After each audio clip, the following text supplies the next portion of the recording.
안녕하세요. 이번 영상에서는요, 인생 폭망하는 테크트리에서 인생을 역전시키는 팁에 대해서 이야기를 할 건데요. 특히 불행한 결혼 생활을 했던 사람들을 위해서 재혼을 하려면 이렇게 준비해라 라고 하는 팁 5가지에 대해서 준비를 했습니다. 이혼을 두려워하는 사람들이 많습니다. 결혼 생활이 행복하지 않은데 의미 없이 유지하는 건요, 너무너무나 불행한 지름길이죠. 꼭 결혼을 해야 하는 건 아니지만 괜찮은 사람을 만나서 서로 평생 의지하고 사랑하면서 살아가는 건요, 너무너무나 의미 있는 일이에요. 인생을 100살까지 산다고 치면 우리 나이가 30이건 40이건 50이건 불행하다고 느낀 그 시간부터 최소 50년, 60년, 70년 이상을 마음이 식은 사람하고 의미 없이 살아야 하는 건요, 정말 벌이에요. 인생의 형벌. 그래서 이렇게 의미 없이 60년, 70년 살지 말고 이왕이면 의미 있고 행복하게 살기 위해서 어떻게 이혼을 해야 되고 재혼을 해야 된다면 어떻게 준비를 해야 되는지에 대한 팁을 알려드리도록 하겠습니다. 첫 번째는요, 결혼은 신중하게, 이혼은 신속하게, 그리고 재혼은 더 신중하게. 참는 게 능사는 아니었고 사람은 고쳐 쓰는 게 아니죠. 천성은 바뀌지 않고 한 번 아닌 놈은 죽어도 아닌 놈이죠. 딱 그만큼 보고 배우고 자랐고 20년이건 30년 이상을 그렇게 살아온 사람이 바뀌는 시점은요, 정말 죽을 때인 거예요. 남자가 철이 든다면 정말 죽을 때라고 하잖아요. 처음에 사랑에 빠질 때는요, 콩깍지에 껴서 사랑에 빠져서 결혼을 했을지라도 자기가 수용할 수 있는 선을 넘어갔다면 그냥 이혼하는 게 낫습니다. 아이 때문에 이혼 못한다고 핑계대는데요, 사이 나쁜 부모 사이에서 자란 자녀가 심리적으로 훨씬 더 안 좋습니다. 그렇기 때문에 오히려 내가 행복하게 사는 선택을 하는 게 훨씬 더 낫다라는 거예요. 자, 두 번째는요, 이혼을 결심했다면요, 일자리부터 구하세요. 애 때문에 이혼을 못한다고 핑계대는 여자들은 사실은 애 때문이 아니에요. 자신이 경제력이 없기 때문에 이혼을 못하는 거예요. 문제는 뭐냐면 경제력이 없으면 취직을 하면 되는데 일단 경력이 단절됐죠. 그래서 취직을 하는 게 굉장히 어려워져요. 그리고 또 두 번째는 다시 취업을 해서 돈 버는 것 자체를 두려워하는 사람들이 정말 많아요. 왜냐하면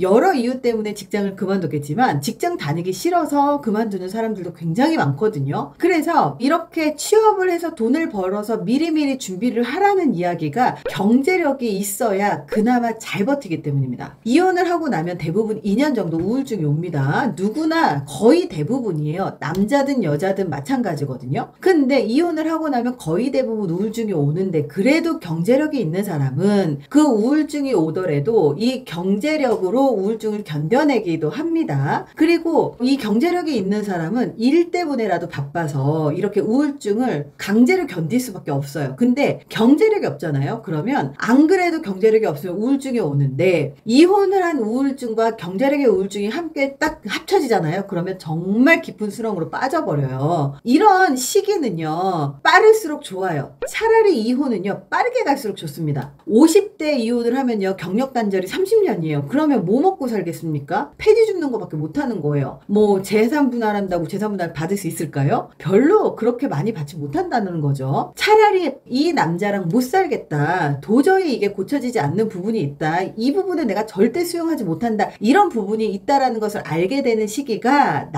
내 나이가 어리면 어릴수록 훨씬 더 좋습니다. 전문직이나 전문 기술이 있지 않은 한 보통 경력이 단절되면 취업하기가 어려워요. 근데 차라리 어리잖아요. 그러면 취업을 하기가 그나마 괜찮은데 나이를 먹으면 먹을수록 취업하기는 더 어려워집니다. 취업해도요, 최저임금 일자리밖에 없고요. 그리고 그 최저임금 일자리라고 하더라도요, 우리가 취업하기 어렵다라는 거예요. 그래서 정말 식당이라든지 캐셔라든지 정말 우리가 한 번도 해보지 못한 3D 직종으로 몰리게 되어 있다는 거죠. 그래서 차라리 어릴 때 이 경력 단절을 빨리 끊고 나오시면 훨씬 더 커리어를 쌓아서 10년 뒤에는 진짜 전문직으로 갈 수 있는 기초를 다질 수가 있는데 나이가 많으면 많아질수록 그 다리가 완전히 끊어진다는 거예요. 이혼을 결심했다면 경제적으로 다립할 수 있게 일자리 먼저 찾으세요. 그리고 커리어를 쌓으셔야 돼요. 그래야 이혼할 때 생기는 그 경제적 타격을 준비할 수 있습니다. 그리고 또 이혼을 준비를 하시면서 이혼을 하고 독립하기 위해서 임대아파트 신청을 한다거나 한다거나, 그리고 국가의 복지 혜택을 받을 수 있는 영역들이 많거든요. 그래서 여러 복지 혜택을 받으려면 국가에서 정해져 있는 그런 급여 수준이 정해져 있어요. 너무 연봉이 많으면 복지 혜택을 못 받을 수 있다는 거죠. 그래서 일하기 전에 그런 부분도 미리 알아보시고 고려한 다음에 취업을 준비하고 미래를 준비하시는 거예요. 어차피 이혼하기로 결심했다면 재산이나 위자료는요, 개싸움이라서 남자가 한 푼이라도 덜 주려고 무슨 짓을 할지를 모릅니다. 그러니까 경제적으로 준비해야 돼요. 여자분들이 남자가 재산 분할을 해줄 거라고 믿는데요. 최소한 10년 이상을 같이 살아야 재산 분할 대상에 들어가고요. 5년, 6년 살아봤자 재산 분할 받지 못하는 경우들이 훨씬 더 많습니다. 물론 유책사유에 따라서 다르지만, 그렇다고 뭐 위자료는 받는 것 같아요? 위자료도요, 안 주려고 하는 남자들도 굉장히 많고요. 재산 빼돌려 놓는 남자들도 진짜 많습니다. 그래서 오죽하면 배드파파라고 해서 이렇게 돈 안 주는 남자들의 얼굴이 올라가 있는 사이트도 있을까요? 이 정도로 정말 헤어지기로 마음 먹었으면 남자들은 여자하고 정 때문에 준다거나 사귀었었던 그 사랑이 남아있어서 준다거나 이렇게 해주는 남자가 거의 없고요. 정말 그 정도까지 해준다면 이 남자는 정말 인성이 좋은 남자라는 거예요. 근데 그런 남자가 그렇게 많지 않습니다. 그러니까 경제적으로 준비를 하세요. 그리고 이혼해서 평생 혼자 살 거 아니잖아요. 70년, 80년 무슨 일이 또 닥칠지 모르는데, 그래서 경제적으로 준비를 해야 되는 또 하나의 이유가, 우리가 재혼을 준비를 할 때 재혼을 원하는 남자들, 그리고 결혼정보회사에 찾아오는 재혼을 원하는 남자들은요, 경제력이 있는 여자하고 경제력이 없는 가정주부 여자하고 둘 중에 누굴 더 선호하냐면 경제력이 있는 여자를 선호합니다. 돈을 많이 벌어와야 돼서가 아니라 그냥 가정주부로 있던 여자는요, 좀 퍼져 있거나 외모 관리가 안 돼 있거나 무언가 이런 대화가 안 되거나 이런 문제들이 있어요. 근데 경제력이 있는 여자는 돈을 한 푼이라도 더 많이 벌어와야 문제가 아니라, 사회생활을 한 여자들은 남자를 이해해 주기도 하고 대화가 통하기도 하고, 그리고 자기 관리가 잘 되어 있기 때문입니다. 그래서 경제적인 준비와 함께 사회생활 할 준비를 한 2년 정도 하시고, 그리고 나서 이혼을 한 다음에 나오시는 게 가장 좋습니다. 이혼한 후부터 직장을 찾으려고 하잖아요. 그러면 내가 아이를 데리고 와서 양육권을 가져왔다고 하더라도 이 아이를 키울 수 없고 기를 수 없고 정말 가둬놓고 나갈 수 없잖아요. 이런 현실적인 부분들이 많이 있습니다. 만약에 내가 양육권을 갖고 오지 못하면 남편한테 주게 되는 건데 이혼하면서 그것까지 받아들일 수 있을까요? 그러니까 차근차근 준비하시란 얘기예요. 자, 세 번째는요, 이혼 후 최소 2년 이내에 이성을 사귀지 마라. 최소한 3년이 지나고 자연스럽게 알게 되는 인연을 만나는 게 좋습니다. 그게 안 된다면 사람 검증을 한 결혼정보회사에 가입해서 신원이 확실한 사람을 만나세요. 카페나 밴드 어플에서 신원이 불분명한 사람을 만나는 건요, 굉장히 위험합니다. 범죄에 노출될 수도 있고요. 재산분할이나 위자료를 받은 이혼녀라고 접근을 해서 그 돈을 다 사업자금 빌려달라고 해서 사기치는 제비들도 진짜 많아요. 그런 사람을 피하지 못하는 이유가 있습니다. 이혼을 하고 나면 2년간 우울감에 빠지고 우울증이 생겨요. 근데 그것과 함께 공허감, 실패감 때문에 생긴 낮은 자존감 때문입니다. 이혼을 하면 2년 정도는요, 누구나 거의 대부분 우울증이 생기는데, 그때 심리적인 공허감은 그냥 외로움을 넘어서 심장이 뻥 뚫린 것 같은 느낌이라고 표현을 하거든요. 누군가가 조금만 잘해주면 사랑이라고 착각해버려요. 우리가 이런 비유를 합니다. 배가 부를 때는요, 아무거나 먹지 않아요. 맛있는 음식을 골라서 먹어요. 하지만 배가 고프잖아요. 그리고 배가 많이 고플수록 맛이 없어도 배를 채우고 보게 되어 있어요. 이런 것처럼 이혼을 하면 우울증과 공허감 때문에 가슴이 뻥 뚫린 기분이 든다거나 외로움을 느끼고 이 공허감과 실패감을 느끼기 때문에 이때 심리적으로 굉장히 배가 고픈 기아 상태가 와요. 이때 누군가가 조금만 잘해주고 누군가를 만나면요, 실패할 확률이 높습니다. 그러니까 최소한 2년까지는요, 그냥 무조건 이 악물고 버티세요. 자, 네 번째는요, 혼자 있을 때 행복한 사람이 함께 있어도 행복하다. 이걸 기억하세요. 애인이나 친구가 있다고 해서 이 외로움이 사라지는 건 아니에요. 결혼한다고 해서 외로움을 배우자가 채워주는 게 아니에요. 혼자 있을 때 외로움을 자주 느끼는 사람은 그냥 자기가 관리하지 못하는 그런 감정일 뿐이거든요. 감정은 자기가 관리해야 되는 거지 남이 관리해주는 게 아니에요. 그렇기 때문에 외로워서 누군가를 만나거나 외로워서 결혼을 한다거나 하는 건 절대 좋은 결정이 아니라는 거예요. 스스로 관리하지 못하는 건 남이 대신하지 못합니다. 아무리 어린아이라고 하더라도 스스로 해야 하는 것들이 있는 것처럼 우리가 스스로 해야 하는 것들이 있어요. 그래서 외로워서 사람을 만난다거나 공허감 때문에 사람을 만나서 그걸 채우 채우려고 하지 마세요. 이혼 후 2년 이내에 결혼을 하면 이혼할 확률이 훨씬 더 높아지거든요. 그렇기 때문에 혼자 있는 시간에 행복하게 만들려고 노력하시는 게 훨씬 더 좋아요. 이혼을 하고 나서 시간도 나를 고민할 수 있는 시간, 그리고 원래 사람이 힘들면요 성찰하는 시간을 갖게 되거든요. 그래서 이런 시간에 나에 대한 성찰을 하셨으면 좋겠어요. 어떤 사람들은 남편 원망, 시댁 원망, 뭐 누구 원망, 상황 원망 이런 원망을 하는데요. 남 탓하지 말고 상황 탓하지 말고 내가 어떤 생각을 갖고 있는 사람인지, 내가 어떤 마음가짐을 갖고 있는 사람이죠. 내가 어떤 태도로 살고 있어 왔는지, 그리고 또 내가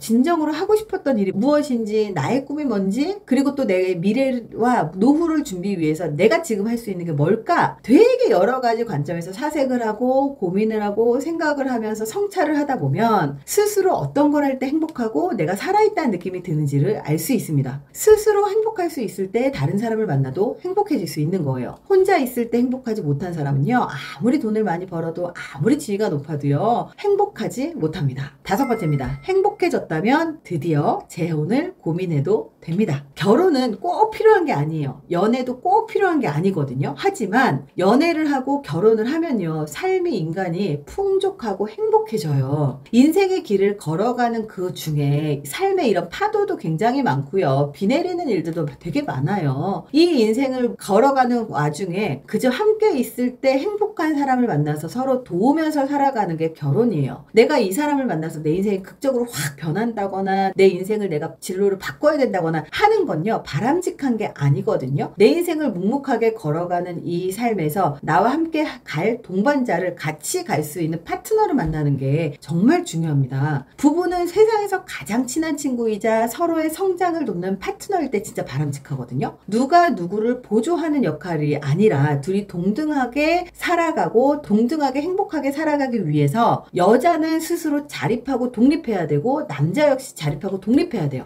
독립이라는 것은 정신적, 정서적, 신체적, 사회적, 경제적 독립을 말해요. 즉, 둘 다 경제적인 능력이 있어야 하고, 둘 다 사회생활을 하고 있어야 하고, 둘 다 자기가 할 일은 자기가 스스로 해야 된다는 거예요. 그래서 내가 배고프면 내가 밥을 먹어야 되고, 내 주변이 내가 살고 있는 내 공간이 지저분하다면 누구 할 것 없이 서로 치워야 되는 게 맞다라는 거죠. 그래서 동등하게 서로 존중받으며 살려면 둘 다 경제적인 능력은 있어야 된다라는 거예요. 그래서 이렇게 5가지가 필요합니다. 이혼은 실패가 아니라 시행착오일 뿐이에요. 이혼은 실패로 받아들이고 결혼 생활 당시에 트라우마에서 벗어나지 못한 사람들이 있어요. 그러면 이렇게 트라우마에서 벗어나지 못한 사람들이 꼭 재혼하지 말라고 조언을 하더라고요. 근데 누구나 결혼 생활이 처음이고 누구나 지금이 처음이에요. 실수를 할 수 있고 실패를 할 수 있는 게 인간이라는 거예요. 그리고 실패의 순간에 머물러 있는 사람은요 절대 성장하지 못합니다. 근데 실수인 것을 알았을 때 그것을 멈추고 새롭게 자신의 삶을 설계하고 주도해서 변화해 나갈 수 있는 사람들은요 정말 멋있는 사람들이에요. 진짜 대단한 사람들이죠. 그래서 이혼할 사람들은 이혼녀, 이혼남, 뭐 돌싱 이런 식으로 얘기를 하지만 오히려 굉장히 강단 있고 자기의 인생을 꾸려나가는 용기 있는 사람이라는 사실을 기억하셨으면 좋겠어요. 자기 자신의 인생입니다. 자기 자신의 인생을 제대로 살아나가기 위해서 실패에 머무르지 않고 두려움 속에 머무르지 말고 자기 자신을 위해서 행복한 선택을 하셨으면 좋겠습니다. 이번 영상이 도움이 되셨길 바랍니다. 감사합니다.